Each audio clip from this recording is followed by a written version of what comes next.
Welcome to Drawing Conclusions. I'm Josh. And I'm Jessica. Today we're going to be reviewing Mamma Mia, Here We Go Again. This movie is a sequel to the 2008 Mamma Mia. And of course, just like that movie, it features all of this music from the Swedish supergroup Abba. And it features most of the same actors from the first movie. Right. And then some new actors because the story focuses both on things going on in modern day and when Meryl Streep's character from the first movie, Donna, when she was young and how she came to Greece and all of that. So it flashes back between the two different eras, and there are some new actors who play the younger versions of the characters from the first movie. Right. So, getting started, Jessica, what did you like about Mamma Mia, Here We Go Again? So, for the most part, I really liked the music. There actually were a few musical numbers that I wasn't a super big fan of, but I actually do enjoy ABBA music. I thought that, for the most part, the actors were also very good singers. I thought Lily James had a very good voice and did a good job with the vocals in the movie. And I thought a lot of the production numbers were fun. There were a couple of times when I thought there were some musical numbers that were unnecessary. And the first one was a little just beyond ridiculous for me. But for the most part, I really enjoyed the music. Okay. I also thought that the performances were mostly pretty good. You know, this is not a serious film. You know, none of the actors are trying to make this into Shakespeare. They all know what kind of movie they're in. And they're having fun. They're having fun with the characters. They're having fun with the story. Because they're having fun, then it's easier for the audience to have fun. Although, sometimes I wasn't having fun. But we'll talk about that in a minute. And then what I really liked about the movie more than anything was about the last 20 to 30 minutes. Right. And the turn that the movie took, and especially the last sequence of the film, I thought was the very best thing about it. Yeah, I agree with that. It was very strong. I think that's, for me, when the movie actually finally started to get good. Well, what else did you like about it besides the last 20 minutes? I'm with you. I like the ABBA songs. Probably not as much as you, but I do enjoy them. I did like some of the performances. Lily James was good. I think her friends and her younger friends played by Jessica Keenan-Wynn, who played young Tanya, and Alexa Davies, who played young Rosie. I thought they were really good. I mean, I thought they were like spot-on versions of the younger characters that they nailed that. And I thought they had some really funny moments in the film. That's all you liked about it? That's it? So Pretty were the much. Performances, the ABBA music? Yeah, that's about it. That's about it. Yikes. So, yeah. Well, I think, so here's the thing. I saw it the other night, and we did our drive home podcast for it. So if you're on our Patreon, you might have heard our podcast where we give our immediate reactions to the movie when we're coming home. Yeah. And my immediate reaction to this movie was basically boo. Right. But I have warmed up to it since then a little bit. That's not to say that it's a great movie, but I do feel like sometimes I have the situation where I need to see a movie and kind of get all the negative things I don't like about it behind me. Right. And then I can enjoy the positive aspects of the film. And because I'm such a big fan of musicals, musicals tend to be those movies where it's easier for me to do that. Yeah. But there are still things I don't like. I mean, I just don't like the whole premise of the original Mamma Mia. And of course that is explored in greater detail how it all kind of came about in this movie. And I'm just not a big fan of that. I'm not a big fan of this idea, this story. Right. So I don't really enjoy that.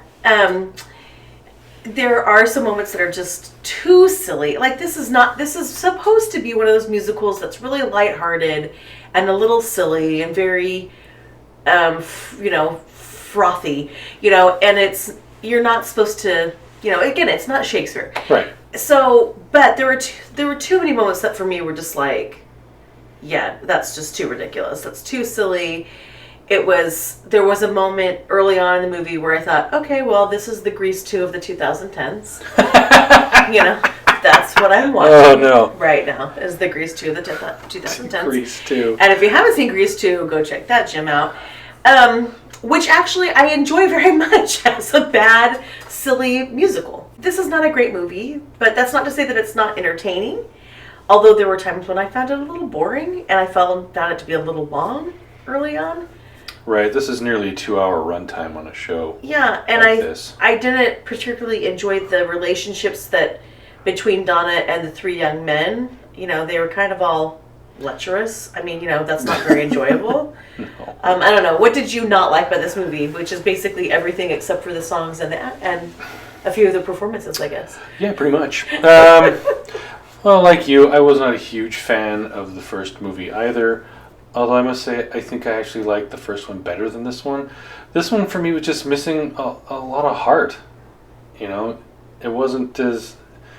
It didn't grab me in a way that I would want a musical to do. Like, really get me invested in the characters involved and, you know, really enjoy the musical numbers. I think they just kind of piled a lot of those musical numbers on top of each other, so it's like, again? Right. You just got done singing. Let's put the rest of the Abba catalog into the movie. It was a little stuffed. We're going deep cuts now here. We're going to do the deep dives on the Abba stuff. Yeah.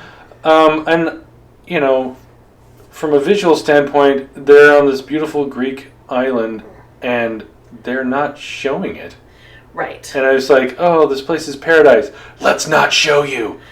And so I was like, well, that's stupid. I mean, because you have this location that could be phenomenal on screen, and they just did not use it. So that was one of my many complaints. Yeah, you wanted to see more of what made this little place in Greece such a paradise. Well, I think it could have added to the magic of the movie, and instead of just kind of like, it felt like everything was shot on a soundstage largely. Yeah, I mean, but they did show it, but it wasn't like they never really focused on it or really used it as like a character. Like sometimes the location becomes its own character in the movie. Right. And yeah, that wasn't really... I agree, that was pretty underutilized. That was kind of a missed opportunity. Anyway, that was what I take away from it. And of course, what the first movie had that this movie doesn't have is a lot more Meryl Streep. Sure. Right. Always a plus when you have more Meryl Streep. Right. So, I guess, all in all, for me, I mean, I'm not a huge fan of musicals. I don't hate them, but I'd probably give this maybe a 2 out of 5. Yeah. How about you? I think, now from a purely, is this a good movie rating, I think probably a 2.5. I'm not quite as hard on it as you are, because I really do think that there are some redeeming moments throughout the film, but particularly at the end of the movie. But in terms of will you enjoy it because this is sometimes you just like to watch a movie that's a guilty pleasure movie. Right. It's not quite as good of a guilty pleasure as some others because it again it kind of drags in the beginning, I think. Right.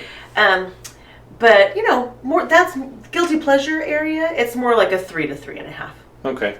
Josh, why don't you tell us a little bit about this picture? It's very unique. This is really different from anything else that you've done for our Drawing Conclusions channel so far. Well, looking for some location shots from the movie, I came across one that appears toward the end of the movie. And it's this big outcropping of rock, almost like, this own formation of an island with building on top. And instead of just doing a basic landscape drawing that, so run-of-the-mill and you see all the time, I thought I'd make this more of a mosaic and kind of like in the old style of old Greek, tile art. And I thought it'd make a cool... a tile mosaic. Yeah, tile mosaic, thank you. And I thought it'd make a pretty cool picture, and I think it did. I think it's really unique and actually using a lot of the colors that you'd find in Greece, and I think it works. Thank you for joining us for this edition of Drawing Conclusions. Please don't forget to like and comment, to do what else? We need to subscribe, and you need to share. Also, look for us on Patreon. Yep. There you can find our podcast, you can find exclusives to first looks at some of this work that we're doing and other great content, art tutorials, things like that. So check us out on Patreon. Thank you very much. Thanks.